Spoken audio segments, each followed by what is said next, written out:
तीनों रात एक तरफ ख्वाब।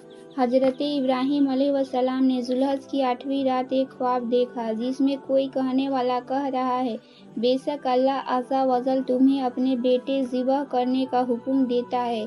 आप सुबह से शाम तक इस बारे में गौर फरमाते रहे कि ये ख्वाब अल्लाह अज़्ज़ा वजल की तरफ से है या शैतान की जानिब से।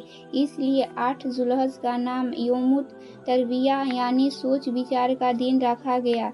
9वीं रात फिर वही ख्वाब देखा और सुबह यकीन कर लिया कि ये हुक्म अल्लाह की तरफ से है। इसलिए 9वीं जुल्हज को यौम अरफा यानी पहचानने का दिन भी कहा जाता है। 10वीं रात फिर वही ख्वाब देखने के बाद आप अलैहिस्सलातु वस्सलाम ने सुबह उस ख्वाब पर अमल करना यानी बेटे की कुर्बानी का पक्का इरादा फरमा लिया, जिस वजह से जुल्हज को यौमुन्नहर यानी ज़बह का दिन कहा जाता है। बेटे की कुर्बानी से रोकने की शैतान की नाकाम कोशिशें। अल्लाह अज़्ज़ा वजल के हुक्म पर अमल करते हुए बेटे की कुर्बानी करने के लिए हज़रत इब्राहिम अलैहिस्सलातु वस्सलाम जब अपने प्यारे बेटे हज़रत इस्माइल अलैहिस्सलातु वस्सलाम को, जिनकी उम्र उस वक्त 7 साल या इससे थोड़ी ज़्यादा थी, लेकर चले, शैतान उनकी जान पहचान वाले एक शख्स की सूरत में ज़ाहिर हुआ और पूछने लगा, ए इब्राहिम कहाँ का इरादा है? आपने जवाब दिया, एक काम से जा रहा हूँ। उसने पूछा, क्या आप इस्माइल को ज़बह करने जा रहे हैं? हज़रत इब्राहिम अलैहिस्सलाम ने फरमाया, क्या तुमने किसी बाप को देखा है कि वो अपने बेटे को ज़बह करे? शैतान बोला, जी हाँ, आपको देख रहा हूँ कि आप इस काम के लिए चले हैं। आप समझते हैं कि अल्लाह पाक ने आपको इस बात का हुक्म दिया है। हज़रत इब्राहिम अलैहिस्सलाम ने इरशाद में फरमाया, अगर अल्लाह पाक ने मुझे इस बात का हुक्म दिया है तो फिर मैं इसकी फरमाबरदारी करूँगा। यहाँ से मायूस होकर शैतान हज़रत इस्माइल अलैहिस्सलातु वस्सलाम की अम्मी जान हज़रत हाजरा रज़ियल्लाहु अन्हा के पास आया और उससे पूछा, इब्राहिम आपके बेटे को लेकर कहाँ गए हैं?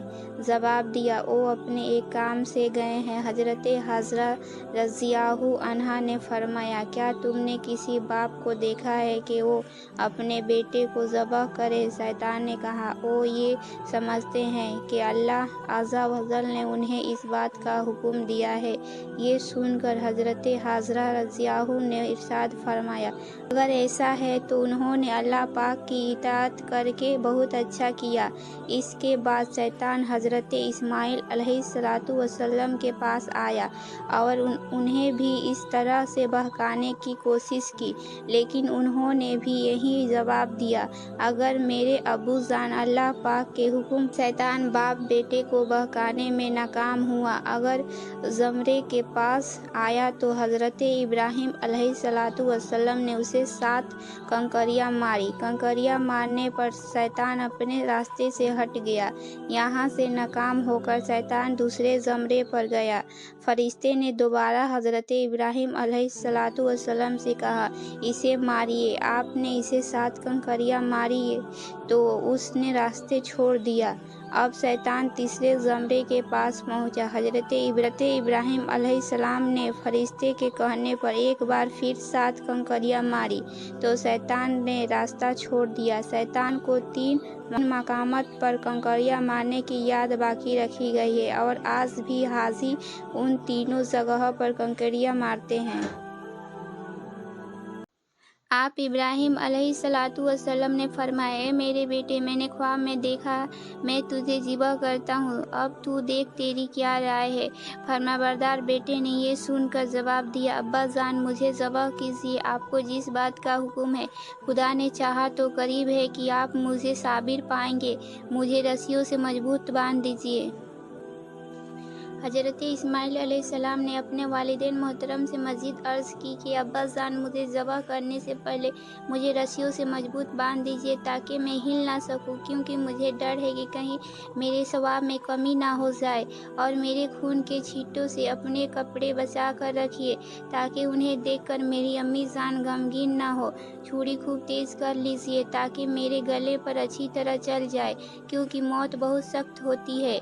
आप मुझे ज़बह करने के کے لیے پیشانی کے بل لٹائے تاکہ آپ کی نظر میرے چہرے پر نہ پڑے، اور جب آپ میری امی جان کے پاس جائیں تو انہیں میرا سلام پہنچا دیجیے، اور اگر آپ مناسب سمجھے تو میری قمیض انہیں دے دیجیے، اس سے ان کو تسلی ہوگی اور صبر آ جائے گا۔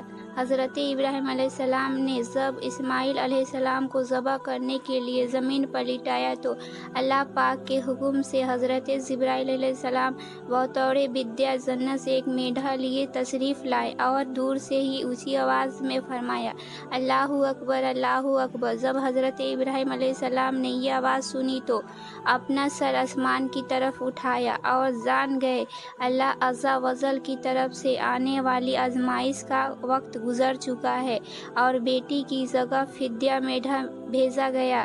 یہ اللہ ہمیں بھی حضرت ابراہیم اور اسماعیل علیہ السلام کی طرح اپنے رضا کے لیے قربانی دینے والا بنا دے، آمین۔